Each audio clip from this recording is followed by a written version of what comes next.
Thank you. I'd like to welcome everybody to today's meeting of the Assembly Committee on Natural Resources. We'll call this meeting to order.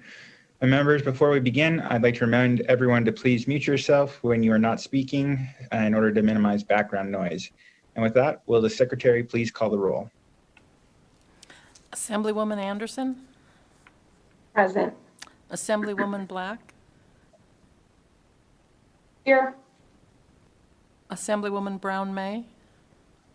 Here. Assemblywoman Carlton? Here.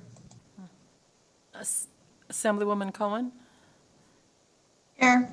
Assemblyman Ellison? Present. Assemblywoman Gonzalez? Here.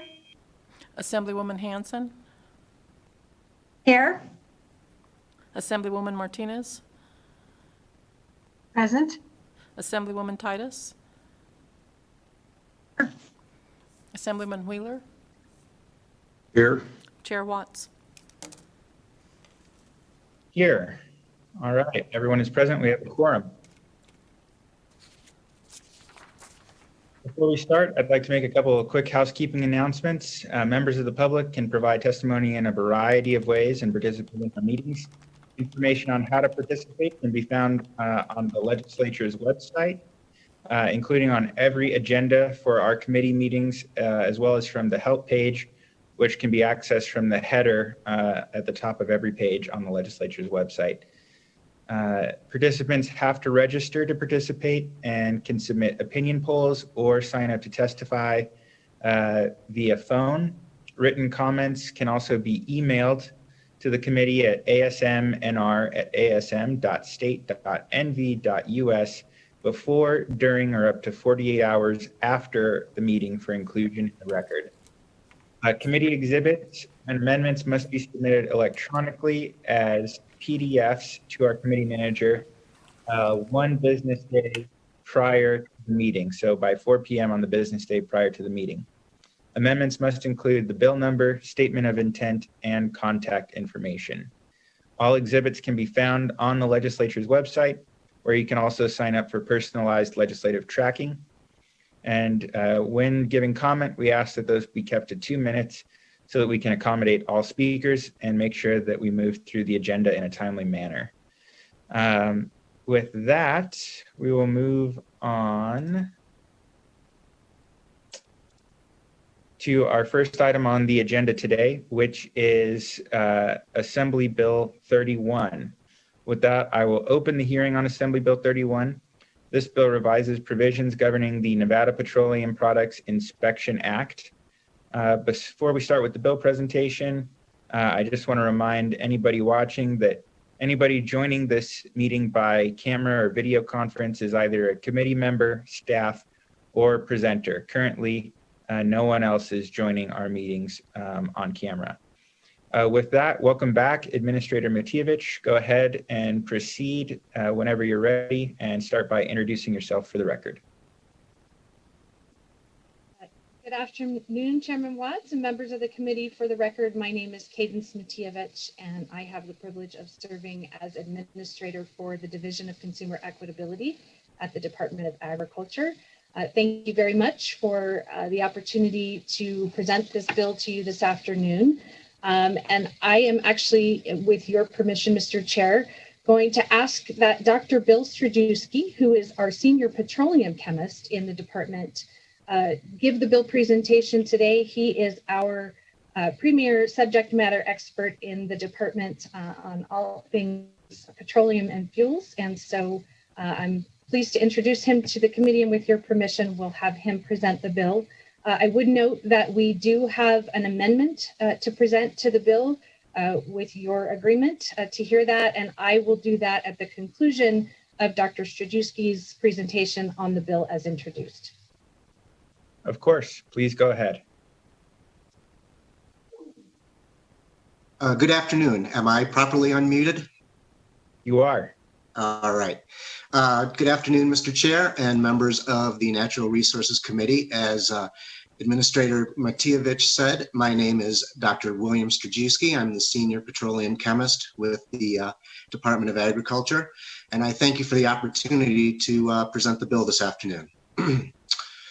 After a review of NRS Chapter 590 in the past year, this bill was prepared primarily as a cleanup for the chapter. However, the bill does also add some new authority as well.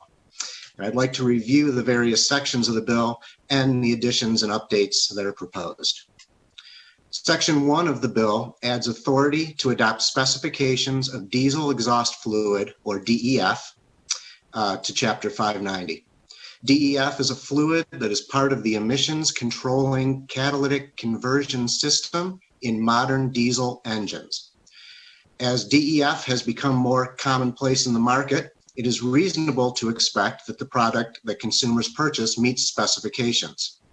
Likewise, my colleagues in Weights and Measures are looking into inspections of the metering of DEF, much as they already do with fuel dispensers.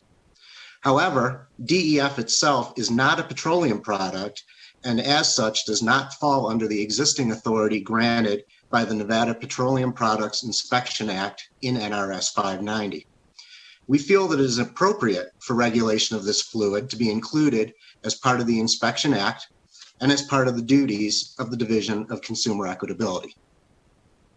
Section 2 amends NRS 590.010, adding language referencing DEF into the Inspection Act. Section 3 amends NRS 590.020, updating a number of definitions and also adding several new definitions, most of these, again, in reference to DEF and its components. Section 4 of the bill amends 590.040, adding language relative to the addition of DEF. Section 5 amends 590.071 to grant authority to the State Board of Agriculture for enforcement of regulations for DEF, aviation fuel, and petroleum heating products. In addition, this section grants authority to the board to adopt regulations imposing fines for violation of regulations of the standards for DEF, aviation fuel, and petroleum heating products. Section 6 amends 590.073 to move authority over establishing specifications for aviation fuels from the state sealer to the State Board of Agriculture. Historically, as authority over establishing specifications for different petroleum products was added to Chapter 590, some authority was granted to the board and others to the state sealer. This change is meant to provide consistency in such authority, granting it exclusively to the Board of Agriculture. This change will also streamline the process when changes to specifications to products established within NAC 590 are proposed.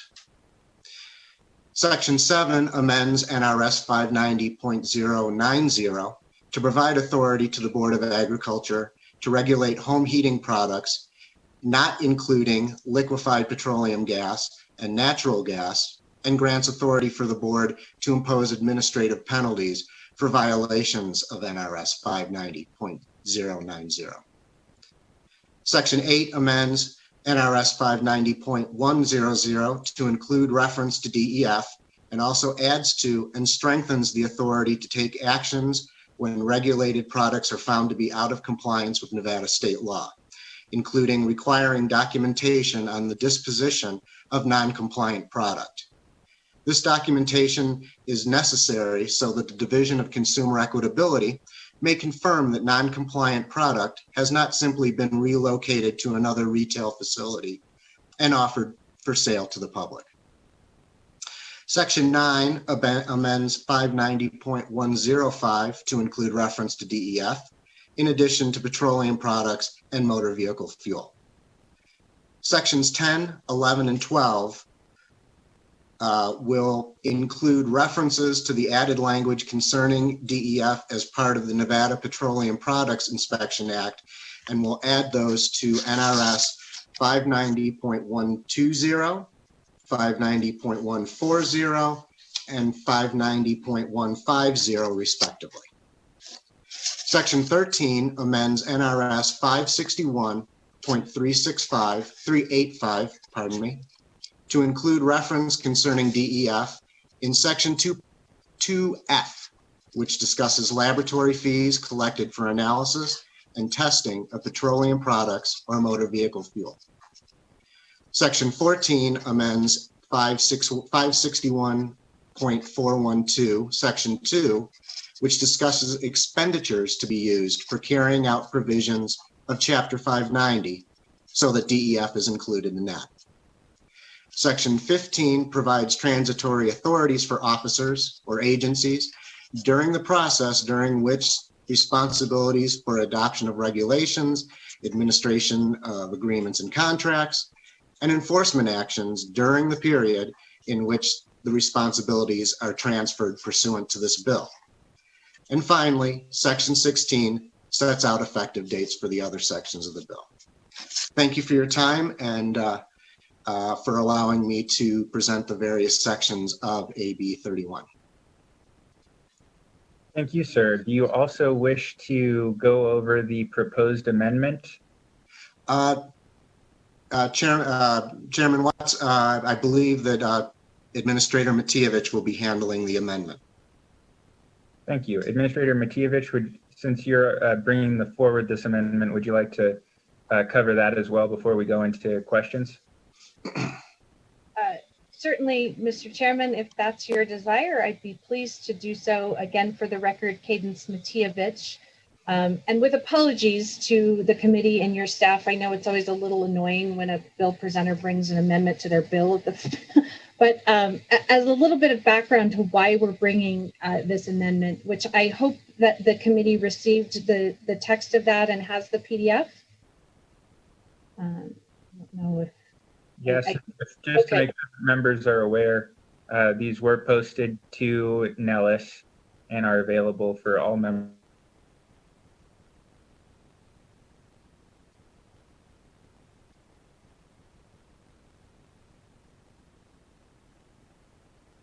Mr. Chairman, are you able to hear me? Yes. Great. Sorry, I might have had a little bit of internet latency there. So just a little bit of background on why we're bringing this amendment. We have experienced twice recently, two separate incidents where we identified aviation fuels that were not within specification, but had a great deal of difficulty getting cooperation from the operator of the aviation fuel facility in allowing our inspectors to seal the outlets of the dispensers and the storage tanks containing this off-spec fuel. In many cases with retail motor fuel dispensers, they're open to the public. Our inspectors have ready access to those. However, at airfields, oftentimes the fuel dispensing equipment is behind a secured access area, and we need assistance from the fuel supplier in order to access those. And unfortunately, we are seeing a trend when we identify a problem with aviation fuel that these operators are not wanting to cooperate with us and are in fact challenging and in some cases denying access. And so this proposed amendment relates directly to those two recent experiences. And I'll walk through that language and of course be pleased to answer any questions as to how we think that might assist us in addressing those circumstances. So really the amendment has two primary purposes. The first is to extend the existing provisions that exist within subsection 3 of NRS 590-100, which makes it unlawful for any person, officer, agent, or employee thereof to refuse to permit the state sealer of consumer equitability, the appointees thereof, or any member of the Nevada Highway Patrol to perform the duties prescribed in subsection 3 to all of the duties within 590-100. And so again, it would be any of the duties that our inspectors or Nevada Highway Patrol would be undertaking to carry out the provisions. It would be unlawful for someone to refuse to permit them to perform those. And then also to allow by mutual agreement for waiver of the 24-hour notice period before an outlet or tank which has been sealed to be unsealed for purposes of removal of the fuel or other product found to be in violation. In most cases, the fuel station owner or operator wants to be able to address the issue as soon as possible. And from an operational perspective, more often than not, NDA can meet a time frame that's shorter than 24 hours. Excuse me, when I say NDA, the Department of Agriculture can meet a time frame that's shorter than 24 hours to get the site to get to the site to remove that seal. But we interpret the current language as preventing us from doing so. And so the proposed amendments in the bill start in section 8 of the bill, beginning on page 9, starting at line 45 and continuing through line 6 on bill page 10. And it would be striking the existing language that exists right now currently within subsection 3 of 590-100. And creating a new section, which you'll see on the last page of the amendment. It would be a new section 12, which would indicate that it is unlawful for any person or any officer, agent, or employee thereof to refuse to permit during regular business hours the state sealer of consumer equitability or the appointees thereof or any member of the Nevada Highway Patrol in the state of Nevada access to property or equipment in order to perform their duties contained in this section, or to hinder, obstruct, prevent, or attempt to hinder, obstruct, or prevent the state sealer of consumer equitability, or the appointees thereof, or any member of the Nevada Highway Patrol in the performance of any of their duties contained in this section. And then the other portion of the amendment would be on bill page 11, beginning at line 22. We would insert the language, if mutually agreed in writing between the state sealer of consumer equitability or their designee and the owner, manager, operator, or attendant of the premises, the 24 hours notice requirement may be waived. Mr. Chairman, that concludes my comments on the amendment. Thank you, Administrator Matievich. We do have some questions. I will start off first with Assemblywoman Anderson. Thank you, Mr. Chair, and thank you for the presentation. I've got to be honest with you, this English teacher, I learned a lot about petroleum that I had no idea about before. So thank you for spreading the light on that stuff. So the first question I have is on the initial language that was presented. It would be on page 5. It's basically section 3.5.c. When it's using the word latest. And so usually that's in regs. So I didn't know if there was a reason why, for legal reasons, you were using the word latest as opposed to using that in regs, or if there was some other discussion where maybe we need to know about why that phrase is being utilized. So I don't know if that's for the presenters of the bill or for legal. Mr. Chair, I'll let you decide who gets to answer that one.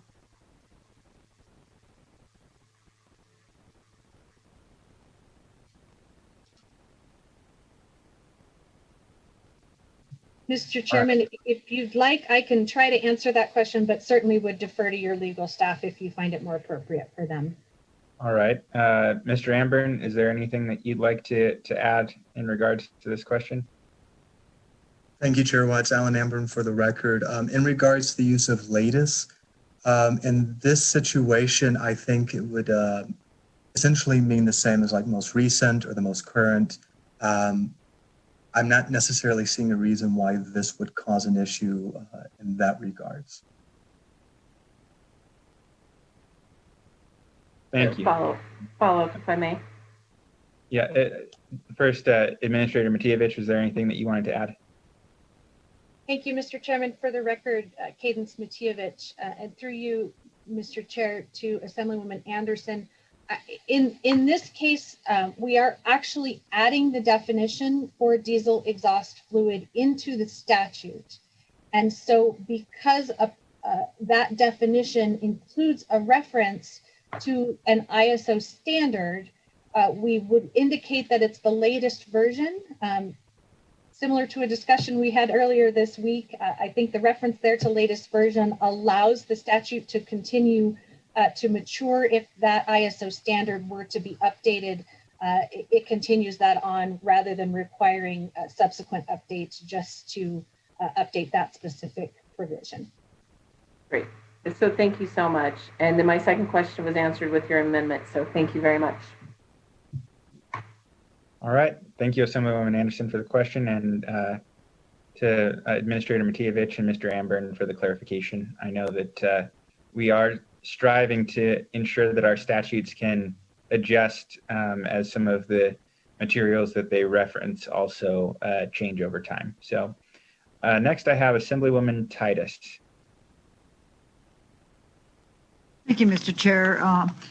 I apologize for looking away, but I pulled up the amendment on my other computer here so I could read exactly what that was, and I do have access to it, so thank you for that. And my question is around the amendment. I think I need some clarification. We have a diesel vehicle, so I understand the process of the fuel, et cetera. My concern is that if this is a private property, and whether it's an airport or wherever it is, it's private property, this is allowing somebody to come onto somebody's private property without their permission. The folks must allow them. Aren't things like search warrants usually indicating this and some sort of process before you must let somebody on your private property? Can you clarify that for me?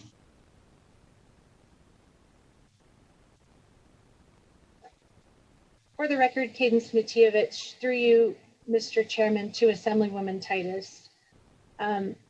There are certainly certain circumstances where access to property might require a court order or a warrant. Again, I will defer to your legal counsel because I am not an attorney.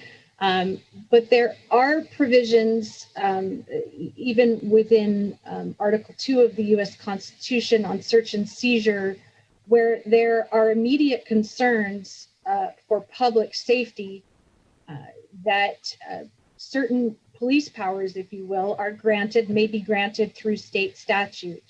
And this would be an example of that, where the action that we would need to take, particularly in the case of an aviation fuel, which is off specification, which if dispensed into an aircraft engine, could have severe consequences, that we have the ability to take the enforcement action that we need.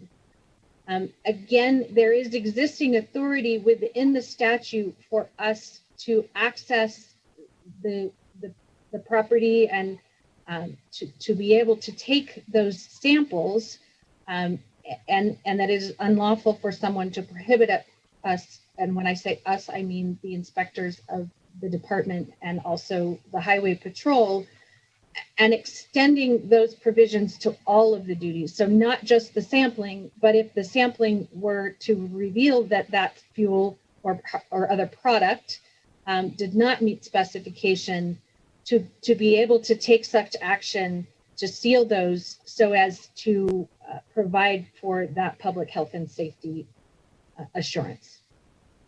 Once you've documented that there's a clear evidence of potential immediate threat, or is the presumption of possible threat?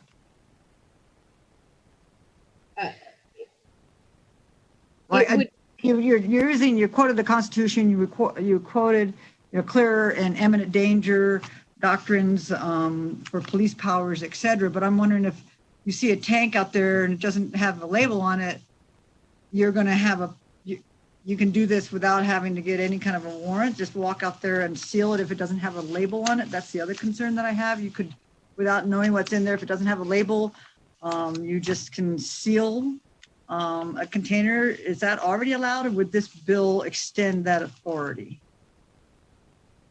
For the record, Cadence Matievich, through you, Mr. Chairman, to Assemblywoman Titus.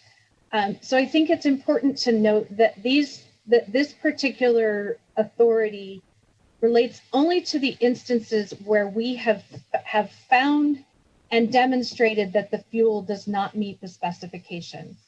This does not extend, so it's only in the section that has to do with fuel or the other products, as Dr. Shajewski discussed earlier, diesel exhaust fluid or something else like that, if it is found to be off specification, in the case where it's a labeling or advertising or other issue, that is not within 590-100, and so these provisions don't extend there. Okay. Yeah, I was just a little concerned that if you found something that wasn't labeled, you could seal it off, but you'd have to document, you have to take the sample, figure out what it is, and then depending on what it is, you can choose to do based on your authority. But just because a tank has something in it and it's not labeled, you wouldn't have the authority to then seal it off. This amendment would not give us, for the record, Cadence Matievich, this amendment would not give us that authority. We do have certain authorities that exist within statute that outline what actions we may take, what types of notices we must provide, opportunities for appeal of any actions that we've taken. This is very specific to where we would find a fuel or other product that would be used in an engine to be off specification, to be able to take these actions during regular business hours. It's not that we can access their property at any time, but during the hours that they are open for business, that they would need to provide us with access and not prohibit us from performing our duties prescribed in the statute. And don't misunderstand me, as a pilot, I certainly appreciate you protecting me when I taxi up to a tank in some little backwoods airport. I want to make sure that I know the fuel that happens to be going into that airplane. So I understand the need for regulation. I just want to make sure I'm also always concerned about personal property rights and versus public safety, and want to make sure we have some clarity there. So thank you for that. Thank you, Mr. Chair. Thank you. And Mr. Ambren, I just wanted to give you the opportunity as well, if there's any additional clarity you want to provide on this section of statute or regulatory authority in regard to Assemblywoman Titus's question. Of course. Thank you, Chair Watts. Alan Ambren for the record. I might take just a little bit longer than normal just to kind of walk through a couple of these points. So in regards to Section 8, this statute gives the State Seal of Consumer Equitability the ability to enforce the provisions of this subchapter, this Petroleum Act. And so there's a variety of actions that they can do. Before I jump into subsection 3 in the amendment, I do want to talk about closing and sealing of outlets, because I believe that just came up. That was subsection 4 of section 8. That's where the State Sealer of Consumer Equitability has the authority to close and seal the outlets of any containers, pumps, dispensers, storage tanks connected thereto, which are unlabeled or mislabeled. So that's a fairly limited authority that they have, but that is a separate authority than the authority that's being discussed in subsection 3 and in the authority that we're talking about in the amendment. In subsection 3, the ability that the State Sealer of Consumer Equitability, the prohibition was that it was unlawful for any person to refuse to permit the State Sealer of Consumer Equitability to take such samples, and it's also unlawful for a person to prevent or attempt to prevent the State Sealer of Consumer Equitability from taking those samples. So basically, it is implied that there is a prohibition on keeping the State Sealer of Consumer Equitability outside of your property. It's an implied prohibition, but it's not explicitly stated in subsection 3. I'm going to switch to my screen, so if I'm looking away, that's why. In the amendment, we remove that, and instead we apply that throughout that entire section, and we make that implicit authority explicit by saying that it's unlawful for any person it's unlawful for any person to refuse to permit the State Sealer of Consumer Equitability or any appointees thereof, or any member of the Nevada Highway Patrol access to the property or equipment, or to hinder, obstruct, prevent, or attempt to hinder, obstruct, or prevent the State Sealer of Consumer Equitability and those other persons in the performance of their duties. And so what this amendment is doing is not only is it applying to the entire section, but it's also bringing forth that ability to enter onto properties, making that explicit. The catch that is provided in the amendment to limit that ability to enter property is that it has to be during regular business hours. In regards to privacy rights for business properties as that compares to personal properties, I have to admit, I don't know that off the top of my head, but I am more than willing to research that issue if you so would like, Assemblywoman, and I can get back to you in a couple of days regarding that. That would be wonderful. Thank you, sir.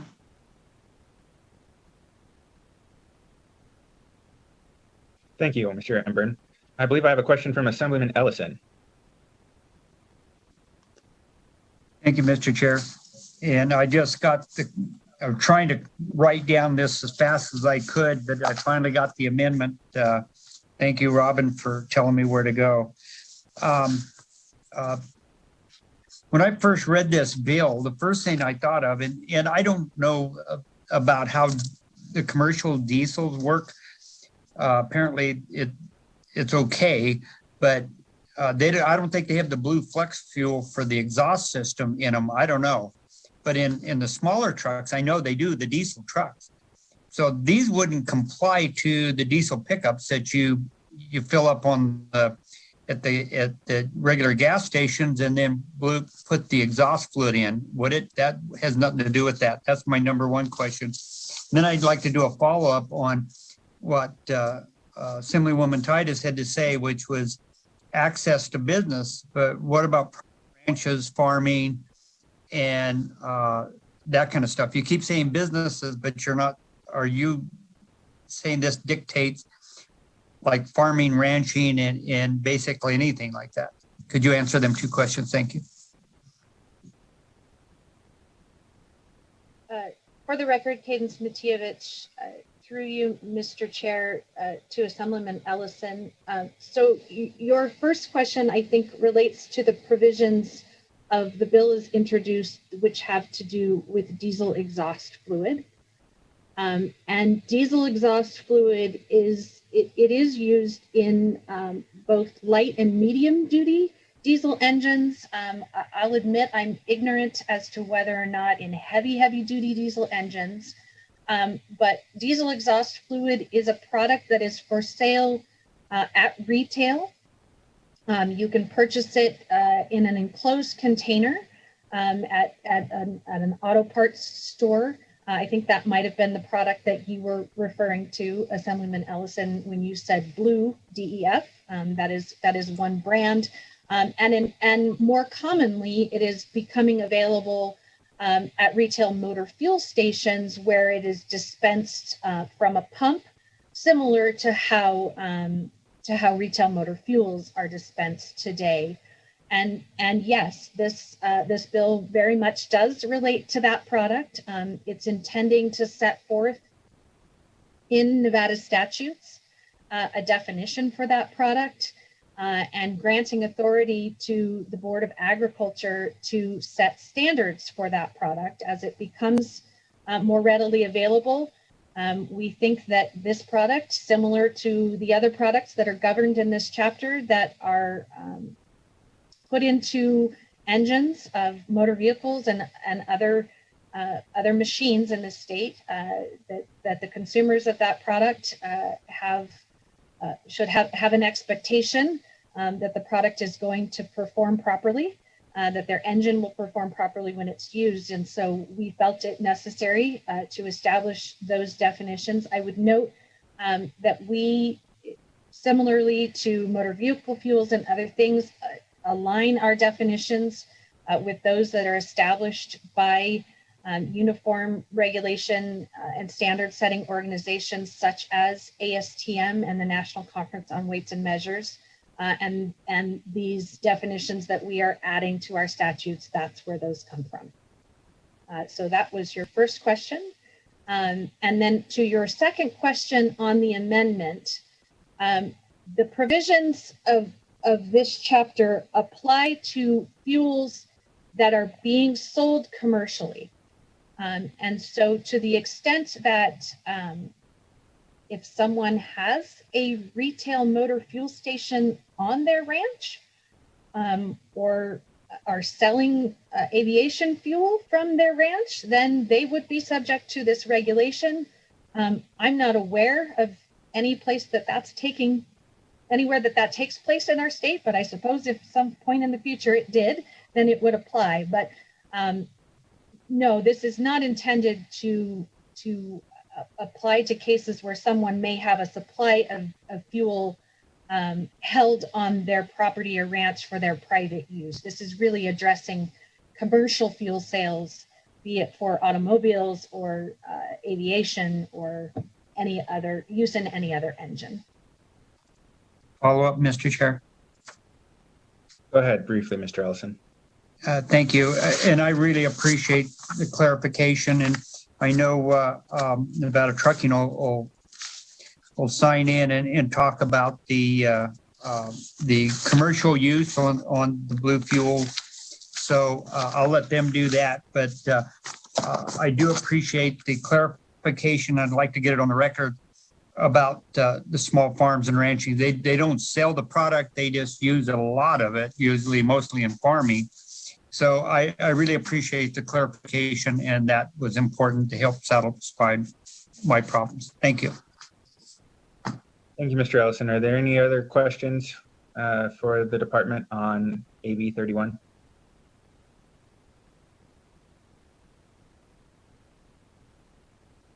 Hearing none, we'll go on to testimony. We'll start with testimony in support of Assembly Bill 31.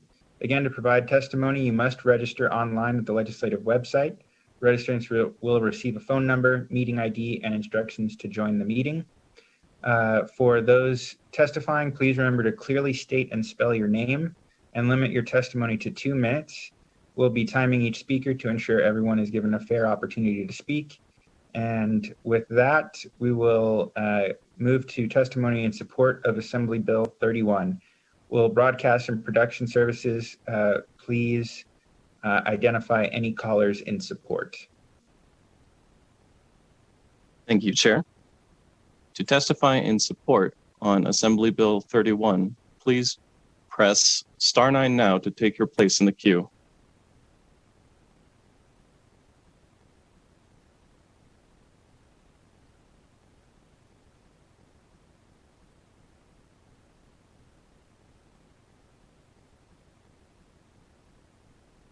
Caller with the last 3 digits, 888. Please slowly state and spell your name for the record. You will have 2 minutes and may begin.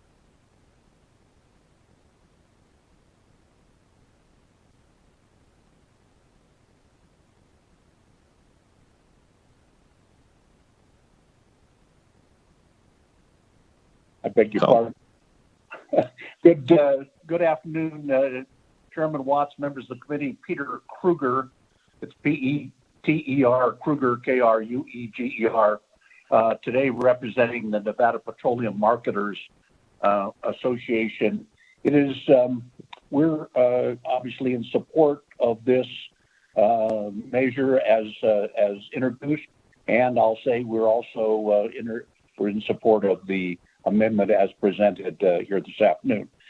Very basically, DEF or diesel exhaust fuel is becoming very commonplace, and that the point was well made that a purchaser can expect and should expect that the quality of the product meets all standards. Like anything else, as demand increases, some people see that are unscrupulous tend to offer product that is off spec or at such an inexpensive price, some may choose to buy it. So not to belabor the point, I do want to commend the committee. They got one heck of an education here this afternoon on all things weights and measures. So we do stand in support of both the bill as written, AB 31, and the amendment. Thank you, Mr. Chairman. Thank you, Mr. Kruger. We'll go on to the next caller.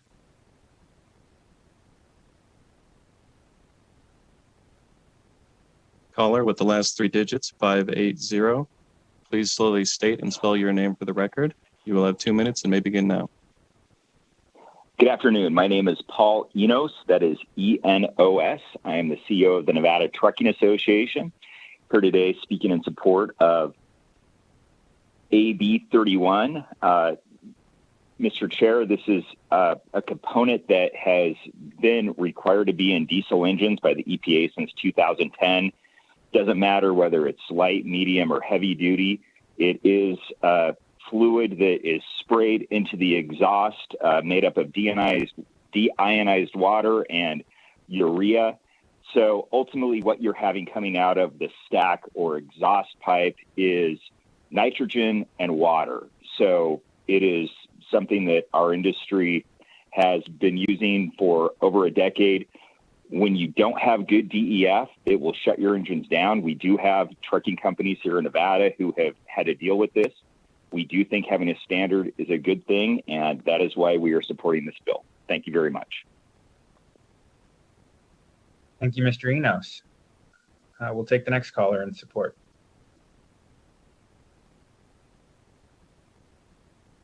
To testify in support of Assembly Bill 31, please press star 9 now to take your place in the queue.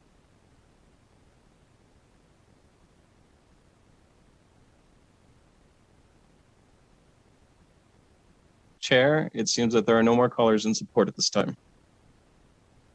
Thank you. With that, we will now move on to anybody in opposition of Assembly Bill 31.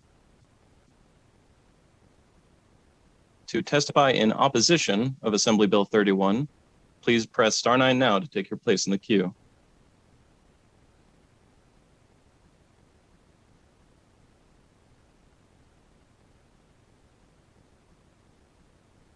Chair, it seems that there are no callers in opposition at this time. Thank you. With that, we'll move on to neutral, if anyone is neutral on Assembly Bill 31.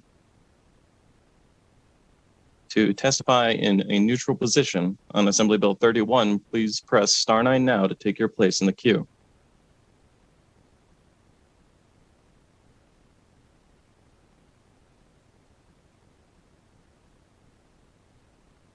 Chair, there are no callers in neutral at this time. All right, thank you. Administrator Macievich, do you have any closing remarks that you'd like to make on this bill? Mr. Chairman, for the record, Cadence Matievich, other than to thank you for the opportunity to present the bill and answer your committee's questions. No final comments. Thank you so much. Thank you for the presentation. It was definitely very enlightening. With that, we will close the hearing on Assembly Bill 31. And with that, I will now open the hearing on Assembly Bill 40. This bill revises provisions relating to petroleum storage tanks. With that, I believe we have Administrator Lovato presenting. Please go ahead and start whenever you're ready and introduce yourself for the record. You can begin. Thank you. Good afternoon, Chairman Watts and members of the committee. I'm Greg Lovato, Administrator of the Nevada Division of Environmental Protection. I'm here today to present AB 40, which proposes changes to the statutes governing the Fund for Cleaning Up Discharges of Petroleum, also known as the Petroleum Fund. With me today are Jeff Collins, Chief of the Bureau of Corrective Actions, and Mike Cabell, Manager of the Petroleum Fund program within the Bureau of Corrective Actions. First, I'd like to provide some background on the Petroleum Fund. The Petroleum Fund was first established in the 1989 legislative session to assist operators of underground storage tanks, generally gas stations, in meeting federal requirements for financial responsibility to address releases of petroleum substances into the environment, predominantly gasoline and diesel. Revenue comes from a 3/4 cent fee on each gallon of fuel imported into or refined in Nevada. It's collected by the Department of Motor Vehicles directly from fuel suppliers. Since 1989, the fund has provided reimbursement for over 1,500 releases for a total of over $243 million as of December 10, 2020. Following the close of each state fiscal year, any amount in the fund above $7.5 million is transferred to the Highway Fund. Over the past several years, the fund has collected between 12 and 14 million annually, and the fund expends between 6 and 10 million on claims. Day-to-day administration of the fund is performed by environmental protection staff, while fund policies and approval of requirements and reimbursements are the responsibility of the board to review claims. The fund provides up to $1 million per tank, excluding small heating oil tanks, to reimburse operators for costs associated with investigation and cleanup of petroleum substance releases to soil and groundwater. For most cases, the fund has a 10% co-payment requirement, so that a release which costs $1 million will be paid approximately $900,000 from the fund and $100,000 from the operator. For operators meeting the definition of small business, which is currently defined in statute as a business which receives $500,000 or less in gross annual receipts from the business where the tank is located, the statutes cap the operator's co-payment at $50,000. The primary purpose of AB 40 is to revise the definition of small business through regulation.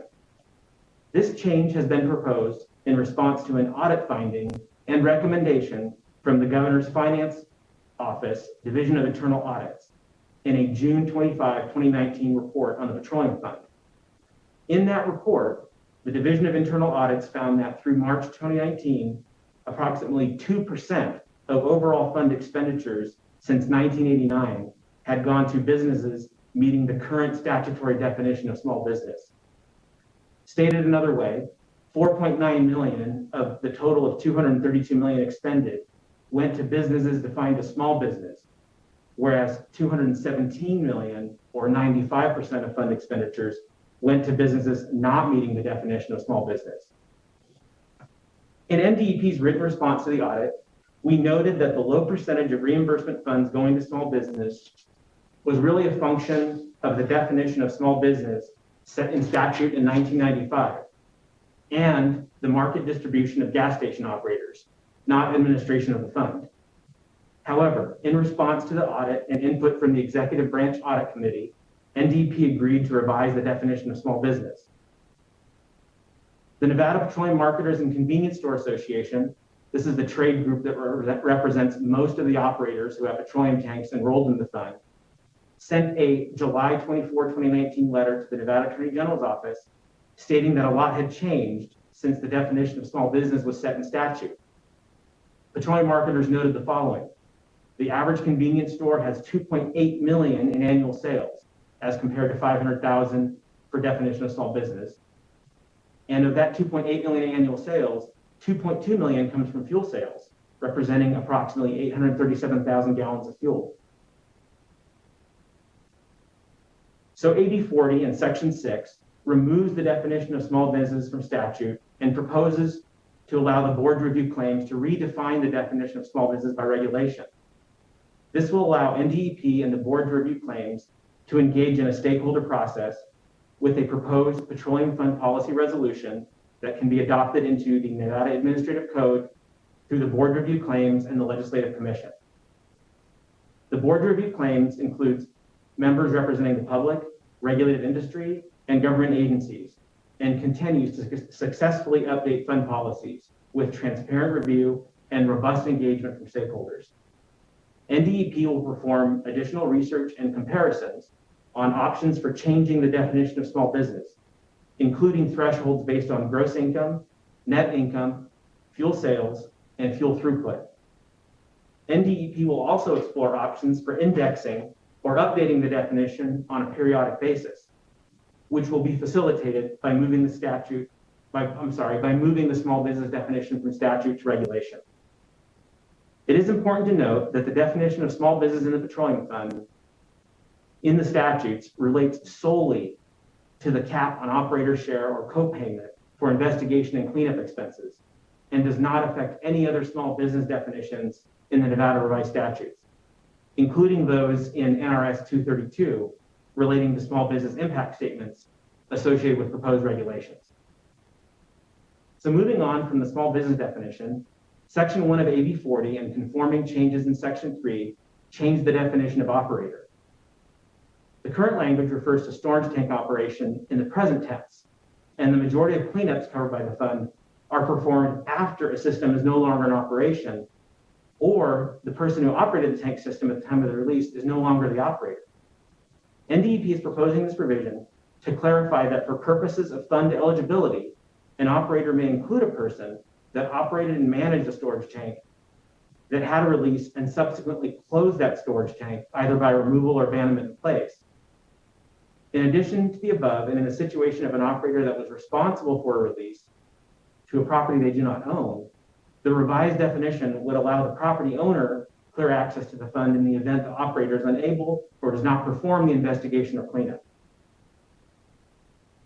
The other sections of AB 40, including 2, 4, 5, 7, and 8, provide additional conforming changes with federal definitions and other cleanup I'll describe briefly. Section 2 revises the definition of storage tank to include distribution piping associated with that storage tank. This revision is necessary because many releases are from distribution piping and not the storage tank itself. This revision also more consistently aligns with the federal definition of underground storage tanks. Finally, the word storage is added in many instances of tank to clearly indicate where the definition applies.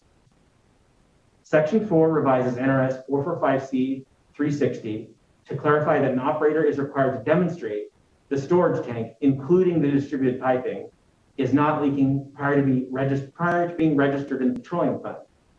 There are two mechanisms to demonstrate the tank is not leaking. One is to pass a tank and line leak tightness test as outlined in federal storage tank requirements within 6 months prior to paying the registration fee, which is already required under NRS 445C 340, or the operator can provide required monitoring records, i.e. they must show passing results for the tank and piping during the previous 6 months prior to paying the registration fee. Lastly, Section 8 deletes inapplicable references to NRS 445C 370 relating to heating oil tanks and NRS 445C 410 addressing exempted tanks. With the committee's indulgence, I'd like to briefly describe one minor amendment we're proposing to AB 40 as introduced. Yes, please do, Administrator. Thank you, Chair Watts. The change really just corrects a mathematical error in the existing statutes to make sure that the numbers match the text. Basically making sure the total amount paid from the fund pursuant to that subsection in NRS 445C 380 subsection 2, so that the total amount paid in any one fiscal year from 2 or more storage tanks under the control of the operator qualifying as a small business must not exceed 1.9 million for cleaning up and 1.9 million in third-party damages. The correct amount should actually be 1.95 million because for a small business, they have a $50,000 cap. So this just makes sure that the statute matches what the text already says, and that's the purpose of that amendment, is mostly just cleanup. So I appreciate the opportunity to present AB 40 to the committee, and I'm ready to take any questions that you may have. Thank you, Administrator Lovato. With that, we'll open it up to questions from members, and we'll start with Assemblywoman Titus. Thank you, Mr. Chair, and thank you, sir, for presenting this. I have a question regarding previous owner responsibility. And I'm just curious, there's no definition on how far back that responsibility is. So I just need some clarification. So under section 1, when you say owns, and then number 2, you say previously owned, and you say controller was responsible for the operation management of storage tank immediately before the use of the storage tank was discontinued. But some of this stuff may have been out there a long time and they sold it decades ago, but they were the one that had it used when they sold it, but the new owner hasn't done anything with it. It's sat there for a decade now or so. And this is just, I don't have any examples. I'm just thinking here that could happen now but it's been decades. This all didn't exist then. So now if we pass this AB 40, is that person still held accountable? How far back does it go for accountability?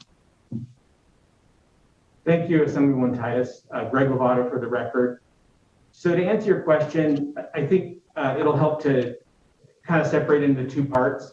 The purpose of this bill is mostly to allow those who may not have operated the tank clear access to the fund. It's not to establish or assign liability. So I just want to make clear that that's not what this statute is for. This is for administration of the Petroleum Fund and administration of claims. Now, to answer your question in general, we look to other sections of NRS. So that would be 445A, our water pollution control statutes, and NRS 459 related to hazardous materials, and also federal statutes regarding liability for releases of hazardous substances. So it really becomes fact specific in terms of determining liability. There's generally ownership of land in the past, or ownership or operation of the equipment would make someone potentially liable. But there would have to be further evaluation to determine, how much control they had, et cetera.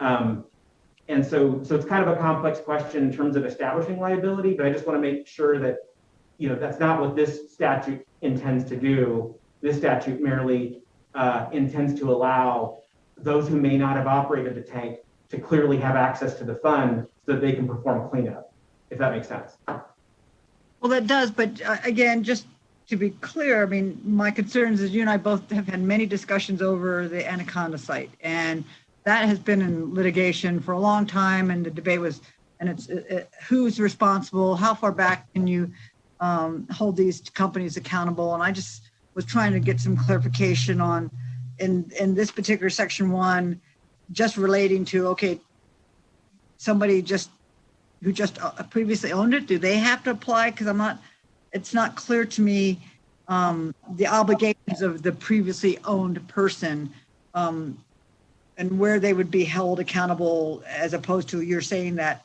they would be allowed to apply for funds with your explanation, and that's why you put it in there. So I guess that's why would the previous owner want to apply for funds as opposed to whoever the current owner is? So I'm just not following that logic that you had on why the previous owner would be responsible or listed. Unless they did the funds. Thank you, Assemblywoman Titus. Greg Lovato for the record. So again, just the notion with this particular amendment to the statute, this proposed amendment, is to allow somebody who may not have operated the tank when it was in service to have access to the fund. So that's the goal of this one here. In terms of how far back can liability go, I would say that's really fact specific and is really something that we could evaluate, more deeply through a discussion with legal counsel. It is not straightforward, and so some of the example that you alluded to in terms of the Anaconda mine site, which isn't dealing with petroleum substances, liability has to be established through some very specific findings. And so just because someone operated a property at one time doesn't automatically make them liable. And so I don't know. I mean, I'm not sure if I'm answering your question, but I'm hoping that I'm explaining what the purpose of this particular amendment is here. Right, and you have actually, and thank you for that, because for me, I just wanted to make sure that what the purpose of even defining that in this particular, where were you going with that definition? Why did you need to clarify previously owned? And so thank you very much for that clarification, and I appreciate your comments and responses, and thank you, Mr. Chair, for the question. Thank you. We'll go next to Assemblyman Ellison. Thank you, Mr. Chair. I'll make mine quick for you. It's good seeing you again, Mr. Lovato. I got a couple small questions. Number one, when they first come out with this program on tanks, and I mean, it was a large impact to the old gas station, but before they got a tenth of the way through, they run out of money, and these programs weren't available, so it fell back onto the providers, the owners. Is that correct? Thank you, Assemblyman Ellison, for the question. Greg Lovato for the record. I don't have a complete knowledge of the history. I know that when, like many states in the late 80s, early 90s, when Nevada started up a petroleum fund, there might have been certain projections in terms of how many releases there would be, how severe they would be, how much it would cost to clean them up. And we just did some research in preparing for this hearing, and we realized that the fund was having some trouble keeping up with reimbursements, and the fund was amended back in 1995 to basically allow for additional reimbursements. And so I think for the most part, we've been able to keep up. And I guess that's the main benefit of the fund, is for $100 in enrollment per tank. you get coverage of up to $1 million per release per tank. And, the cost is borne by, everyone who uses petroleum.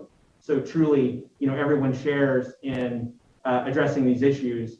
But right now, we aren't having the problems that you mentioned, although I'm thinking that maybe in the early 90s when the program was first starting up, there could have been some projected shortfalls. And then follow up, Mr. Chair. Go ahead. And on section 4, line 2, it said before a storage tank is eligible for coverage provided under NRS 445C, each operator who is required to pursue to subsection 1 of NRS who chooses to register the storage tank. But the problem was now under this, before they can cover them, they have to supply and do operations to sniffers at them tanks. Is that correct? And what I'm trying to get at, if they got to supply these sniffers in these lines and these tanks, does that apply for that grant money in that also? Thank you, Assemblyman Ellison, Greg Lovato for the record. So I might start trying to answer this question and then just quickly refer it to our staff here. So in regard to the grant program, I don't think that we're going to be affecting the grant program at all with the changes here that we're proposing. In terms of what you're speaking of in regard to sniffers, I'm not sure if you guys have a sense of, or do you need more clarification? Okay, I'll refer you to Mike Cowell so that identifier. Good evening, Assemblyman Ellison. My name is Michael Cowell with the Nevada Division of Environmental Protection. I'm the Petroleum Fund Supervisor. So with regard to sniffers, I think you're referring to one specific test that can be used to test these systems. It's called the tracer test, where they will essentially introduce helium or some other tracer into the tank that they can then look for by drilling holes around it and then trying to pick up that chemical. As I said, it's a very specific test. If you wanted to use that test to register at the fund, you could, but there are a lot of other tests that would also be accepted that are more common, volumetric tests and non-volumetric tests. So that particular sniffer test is not required. With regard to testing in general to register in the fund, there's a couple different ways to go about it, and that's what this section tries to clarify. One is you have to test the piping in addition to the tank. That was missing in the original statute. The second is, like the statute we're amending, you can use a tightness test, and before it was pretty specific to tank, where again we're specifying piping. And that tightness test, when we say that, is generally a third-party tester comes out to the site that's paid for by the operator, and they do a sight on scene, kind of snapshot in time test on the tank and line. They pressurize or apply back into that tank and look for the release. So that's one method, and that test would have to be done within 6 months prior to paying the fee and applying for registration, essentially, into the fund. So before a release occurs, we want to verify we're not enrolling tanks that have already leaked or are leaking. The second test method that we're referring to, where we talk about 28043C and 28044, where we talk about storage tank is being monitored for discharge and the discharge has not occurred. We want to allow tank operators to use existing leak detection testing that they're already doing on site. All of these operators are required by federal and state regulation and statutes regulations to monitor the tank and the piping for releases continuously and periodically. Generally, it's a monthly test on the tank or the line. So if an operator is already doing this and they've already installed the equipment to do this on their own, we want to accept those test records as long as they're passing. They show that there's no leak to the system, instead of making them go out and hire a third-party tester to do a tightness test on the tank and line. So really what this does is provide an operator two options to show us that their tank systems are not leaking before we provide registration of the system. Thank you, Mr. Chair, and I thank you guys for clarifying that. I know people that remove the tanks, pumps, and everything, and then removed all the dirt, but they still doing testing almost 8, 9 years later, 10 years later, and they're doing it to this day. So it's good to know this, and I'll see if I can contact the owners, and maybe they can get with you and get some clarification for this, because they're still doing testing to this day. Thank you. Thank you, Assemblyman Ellison. Do any other members have questions for the presenters of the bill? Mr. Chairman, if I may? briefly? Yes. Thank you very much, Mr. Chairman. I guess I'd just like to get a feel for, since they're going to be doing this by regulation, which we typically don't have a definition and regulation. We usually define it in statute, and then they extrapolate on it into the regulations. So what do they think small business will look like? Because my definition of small business may be totally different than someone else's definition. Thank you, Assemblywoman Carlton. Greg Lovato for the record. So, right now, we're looking at what the available options might be. We want to look at other states to see what, options that they've put forward. Try to see what, as I mentioned in my testimony, whether we should be basing it on, it's complicated, basing it on, gross receipts or, net income or fuel throughput. There's a variety of different ways it could be defined. And I think what we want to do is probably just, we're going to go through a public process that's going to include, a few board meetings. Normally what we do is we reach out to stakeholders who have an interest, and we propose something. We take that before a board meeting, hear comments on that. We take it back and revise it through some workshops. We do have some suggestions already from the petroleum marketers on what that could look like. But we're actually, I don't think we're set on one definition right now. Assemblyman Carlton, as I mentioned in our opening statement, I think the real purpose of the Petroleum Fund was early on, a lot of small operators didn't have access to, insurance. And so the Petroleum Fund was able to provide that insurance so that they could get access to financial assurance. And so I think when the audit came through, their view was, you don't have a whole lot of small businesses that you're actually reimbursing here. What's going on? Are you only reimbursing big business? And, the purpose of the fund, when you look at the convenience stores themselves, you're probably talking about more like sole proprietorships or, ones that aren't part of a larger organization. But I agree with you, there could be many different perspectives, and that's why we want to spend, more time going through it. And we recognize that, even after we get through that process, that, we'll hopefully, coalesce on something and be able to present that to the Legislative Commission for final approval. So I realize I didn't answer your question, but it is something that, we don't have the answer to right now. And thank you, Mr. Chairman. And if I may, you came pretty close.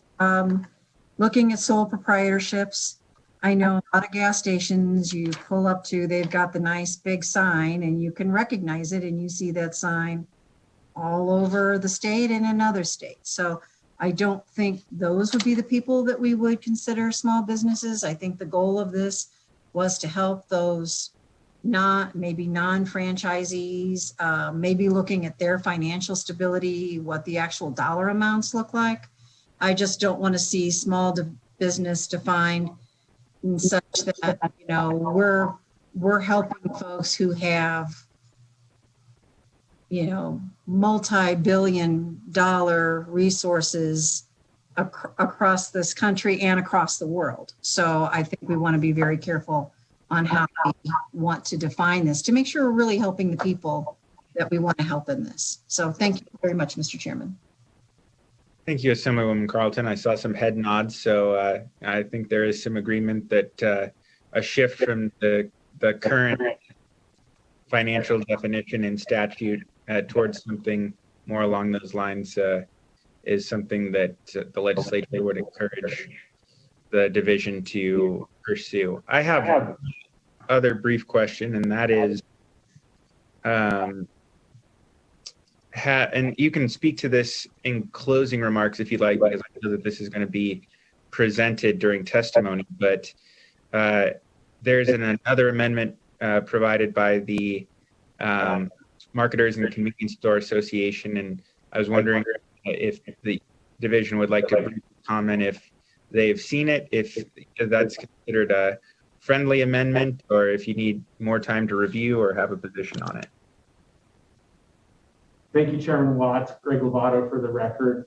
Yes, we have had a chance to review the amendment proposed by the Petroleum Marketers and Convenience Store Association, and I would say that we're not opposed to that amendment, provided there are some safeguards on accessing the second million. So I'll let the petroleum marketers describe it, but they're talking about raising the per release amount from 1 million to 2 million. That reflects rising costs since the Petroleum Fund statute came into existence. It's also recognizing that longer term cases that have affected groundwater that I think that Assemblyman Ellison was referring to earlier can require that second million. And so, our perspective is that we feel like there's adequate safeguards in place through the Petroleum Fund reimbursement and claims process. But I think we want to make sure that before someone accesses the second million, that there's a specific compliance schedule in place. And I understand that the Petroleum Marketers and Convenience Store Association understands that request, and with that proviso, we would be not opposed to the amendment. Thank you for that, Administrator Lovato. We appreciate that clarification. And after the amendment is presented, we'll give you an offer to the opportunity to make any remarks in closing. So with that, hearing no other questions, we will move on to testimony in support of Assembly Bill 40. I know that some of the stakeholders interested in this bill are already aware, but again, to testify in support, you support the legislation as it has been originally presented. So with that, will Broadcast Production Services please open up the comment line and see if we have anyone wishing to testify in support of Assembly Bill 40.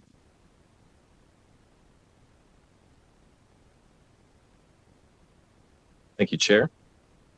To testify in support on Assembly Bill 40, please press *9 now to take your place in the queue.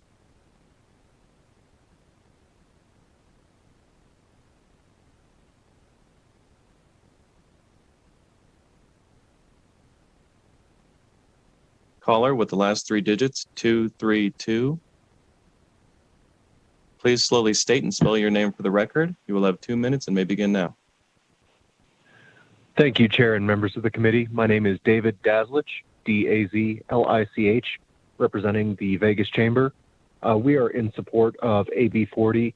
We appreciate the intent to attempt to capture more of the small businesses with this legislation. For that reason, we're urging your support. Thank you. Thank you, Mr. Dazlich. We'll move on to the next caller.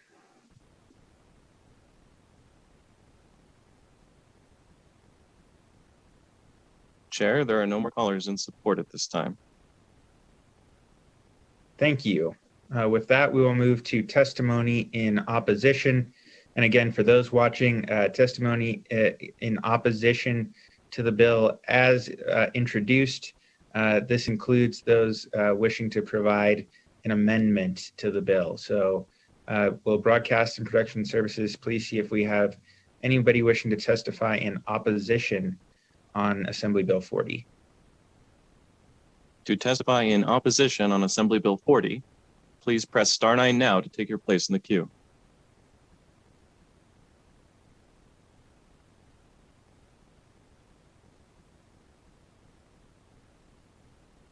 Caller with the last 3 digits, 888. Please slowly state and spell your name for the record. You will have 2 minutes and may begin now. Thank you, Chairman Watt, members of the committee, Peter Kruger, Peter Kruger, Krueger, with the Nevada Petroleum Marketers Association.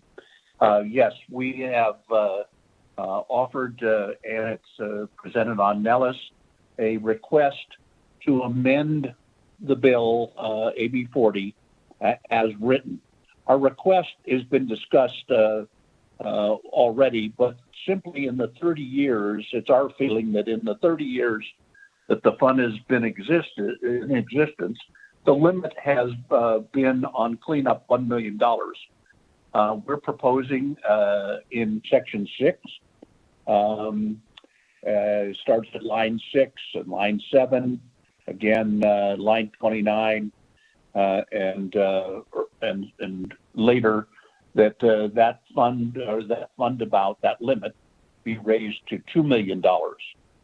And our thinking is, and I want to reiterate what Mr. Lovato said in discussion with his agency, we have agreed that, and while the specifics haven't been detailed, but we have agreed that before a second million could be accessed, restrictions would be in place by the division that would make it that certain limits, certain requirements would be needed before that second million could be accessed. And I wanted to say in simply offering this amendment that while it's been addressed that the governor's Office of Finance and their internal audit division also recognized during their audit that's been referred to previously that to help prevent access, or let me say it this way, to help prevent fund monies dipping into what's called the third-party liability, and that's simply when the fund was created that if petroleum product from the leaking tank migrates off the site where the tank is, an owner and operator, or I'm sorry, an owner of that site where it migrated could receive of assistance up to $1 million.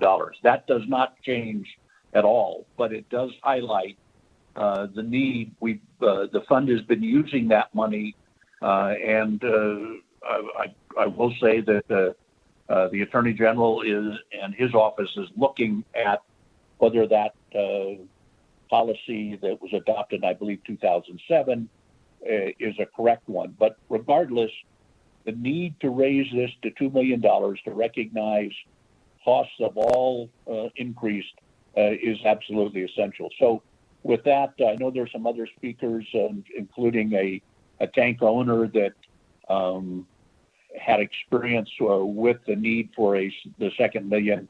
I'll conclude my remarks, Mr. Chairman, and stand for any questions if there are any. Thank you, Mr. Kruger, for your testimony. And since you are presenting an amendment for consideration, I'll open it up to see if any members have questions.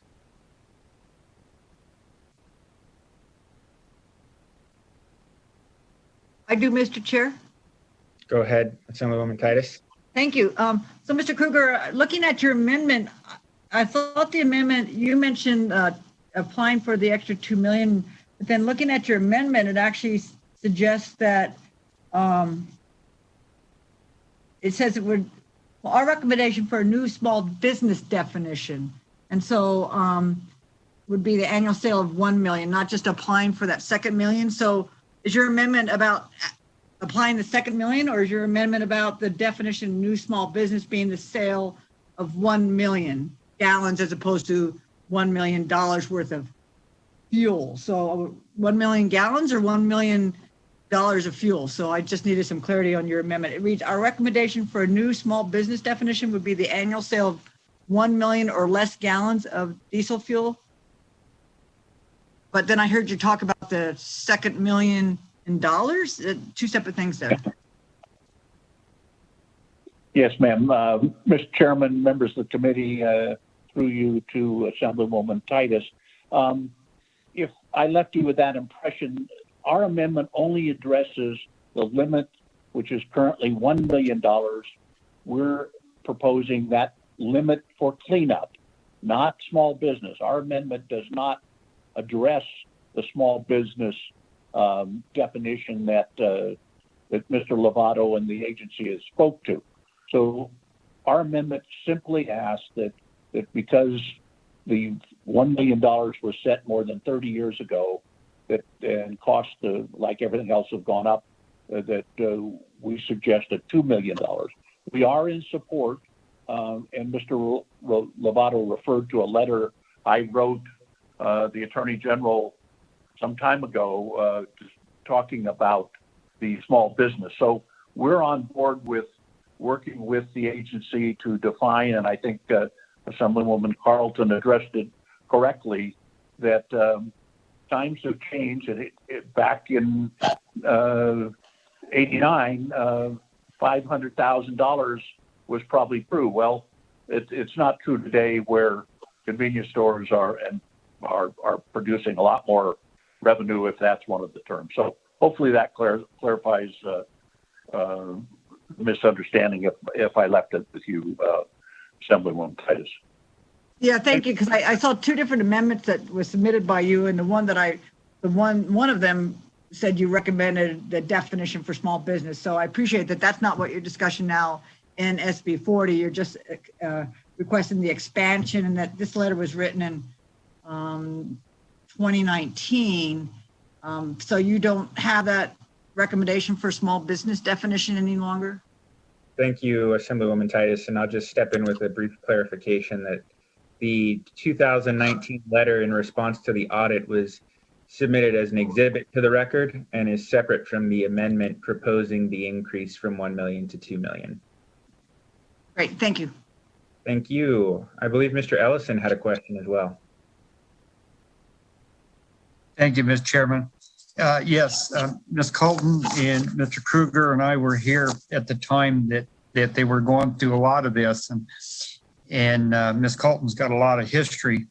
But Mr. Kruger, you and I, we went over this quite a bit, and where we were running out of funds in these small places, these little bitty old gas stations along the highways that went broke, and the cleanup was way beyond what monies were available.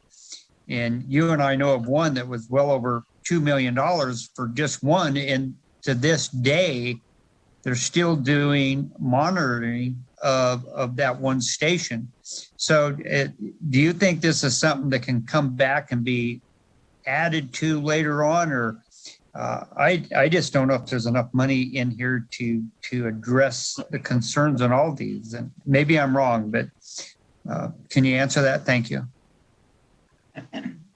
Mr. Chairman, through you to Assemblyman Ellison, you're correct, and it was Mr. Lovato referred to it. In the mid-'90s, there were some fund payments that were prorated because there was not enough money. But that situation didn't last more than a year. Everybody got their money, what was approved. Now, just because I want to assure the committee, just because you as a tank owner or operator ask for $1 million, what Mr. Lovato's agency does is review, are you in compliance with all state and federal laws? If you're not, you get a deduction or even denial of your claim. So there are those safeguards. I think to answer your specific question, the fund, as again Mr. Lovato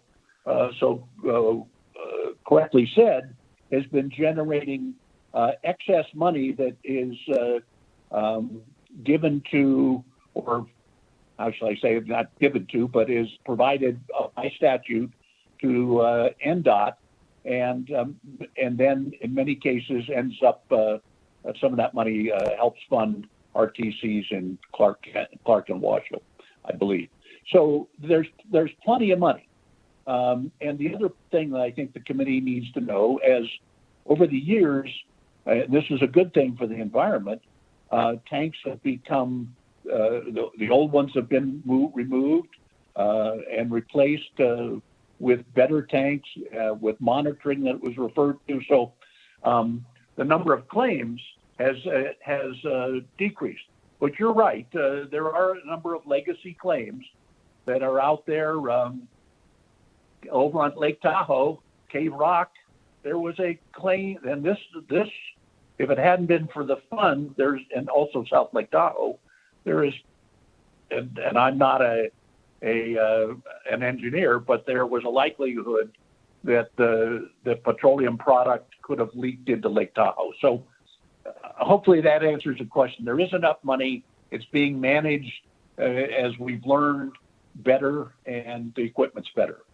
Hopefully that answers the question, Assemblyman Ellison. Yes, it did. Thank you. Thank you, Mr. Ellison. Thank you, Mr. Kruger. We're going to move along so that we can continue with the hearing. And I know we have some others that wish to speak. I don't have any questions that I'll add, but I'll just say that I encourage you to continue to work with the division to ensure that these concerns are addressed. Also, with so many different financial figures in different sections of the statute, just making sure, and I think you were clear with the intent when you spoke on the record here, but making sure that any ultimate additional amendment aligns all of those financial figures with the intent provided. So thank you, Mr. Kruger. And with that, we'll move on to the next speaker that we have in the queue. Mr. Chairman, could I ask a quick question? Oh, please do, Madam Carlton. And I could have waited till closing, but I just want to put this out there so that they can provide it. If the agency could provide the dollars that are in the fund, what they've looked like over the last 6-8 years, so that we can take a look at them, if they would provide it to you, and then you could share it with the rest of us. I'd appreciate it, with the statement that there's plenty of money in the fund. With the numbers that I heard stated just briefly in testimony earlier and doing a little bit of figuring, I'd like to see where these dollars actually are, if I may. So thank you for allowing me the request. Thank you, Assemblywoman Carlton. And yes, if the division can provide a summary of that and send it to committee staff, we'll distribute it to all members, showing the finances of the fund and where it is being distributed currently. All right, with that, let's resume testimony in opposition. Thank you, Chair. Caller with the last 3 digits, 543. Please slowly state and spell your name for the record. You will have 2 minutes and may begin now.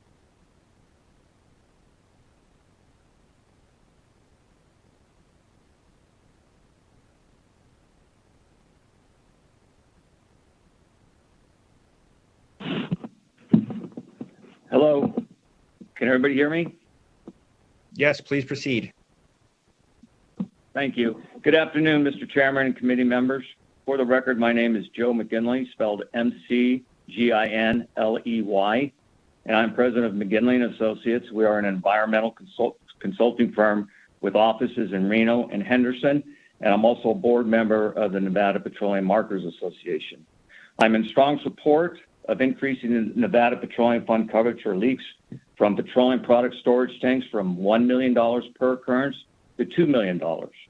By way of background, I'm a certified environmental manager and professional engineer in Nevada, and have been involved with the Nevada State Petroleum Fund since its inception roughly 30 years ago. I think it's important to understand some of the activities involved in the assessment and remediation of sites subject to petroleum product releases. They include, but are not limited to, soil borehole drilling, groundwater monitor well installation, soil, groundwater, and vapor sampling, extensive laboratory testing, contaminant soil excavation, hauling, and offsite treatment, conceptual model design, remediation equipment purchase and installation, system operation and maintenance for 2 to 10 years, quarterly site sampling and report preparation, and many others. Over the past 30 years, particularly over the last decade, costs associated with these activities have increased substantially. 30 years ago, As I know, $1 million is generally sufficient to cover the cost of these activities.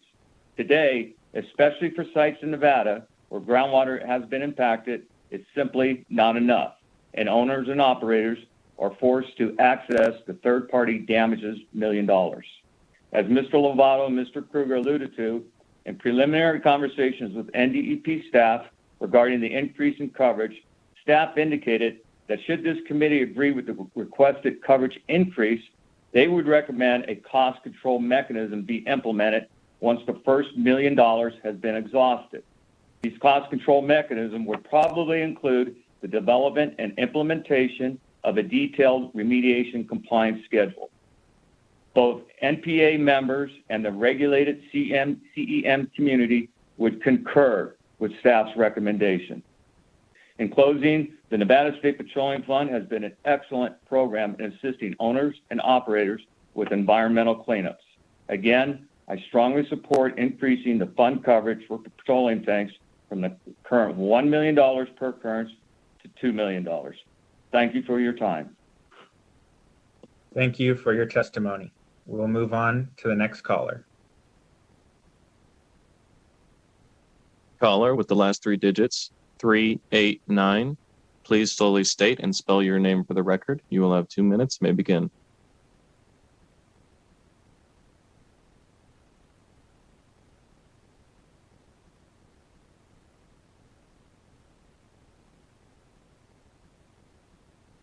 Once again, caller with the last three digits, 389. Please slowly state and spell your name for the record. You will have 2 minutes and may begin now.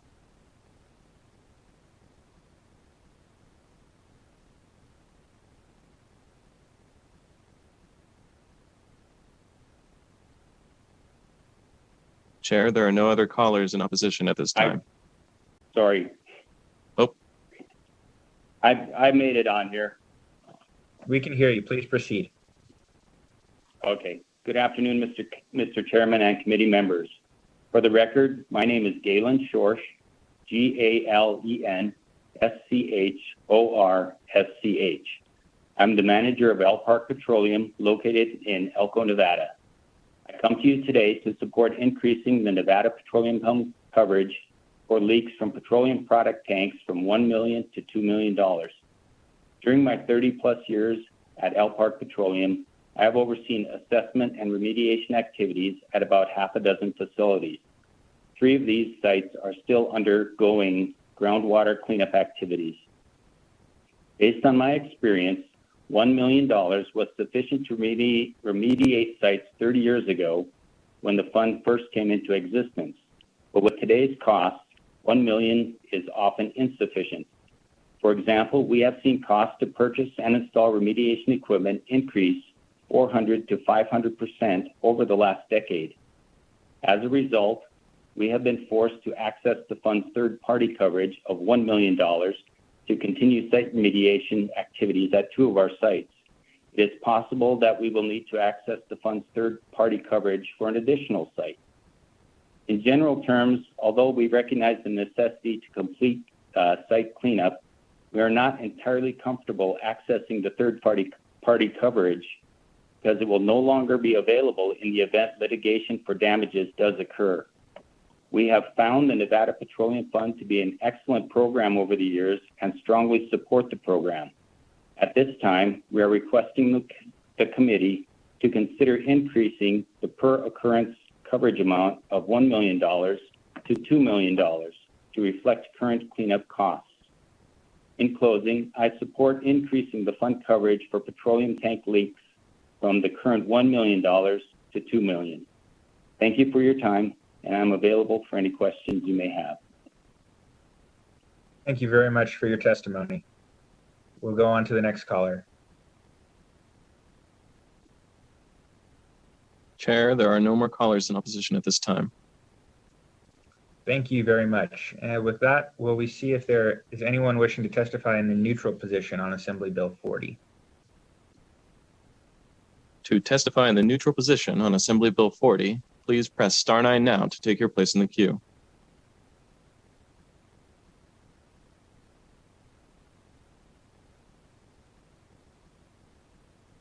Chair, there are no callers in the neutral position at this time. All right. Thank you very much for the assistance, Broadcast and Production Services. Administrator Lovato, do you wish to offer any closing remarks on this bill?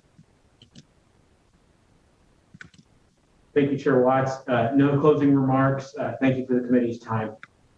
And we will look forward to getting Assemblywoman Carlton the information she requested on the past 6 to 8 years of Petroleum Fund revenues and expenditures. Thank you. Yes, please share that with staff and we'll get it distributed to all of the committee members for their information. Thank you for that and for your presentation. And with that, we will close the hearing on Assembly Bill 40.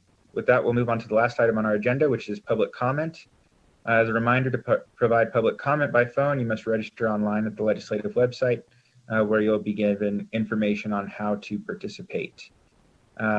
Please remember to state and spell your name clearly and limit any comments to 2 minutes. And with that, will the staff in Broadcast and Production Services please go back to the queue and see if we have anyone wishing to provide public comment.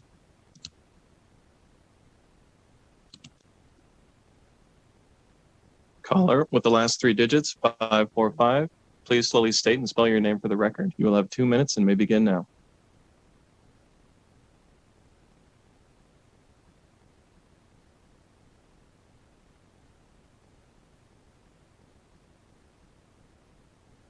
Chair, the public line is open and working, but it does not appear that there are any more callers at this time.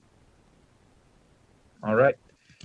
Thank you for your assistance, Broadcast Production Services. With that concludes our meeting for today. Our next meeting will be on Monday, February 22nd at 4 p.m. Thank you all for your participation today. And with that, this meeting is adjourned. Thank you, Mr. Chair. Thank you, Chair. Bye.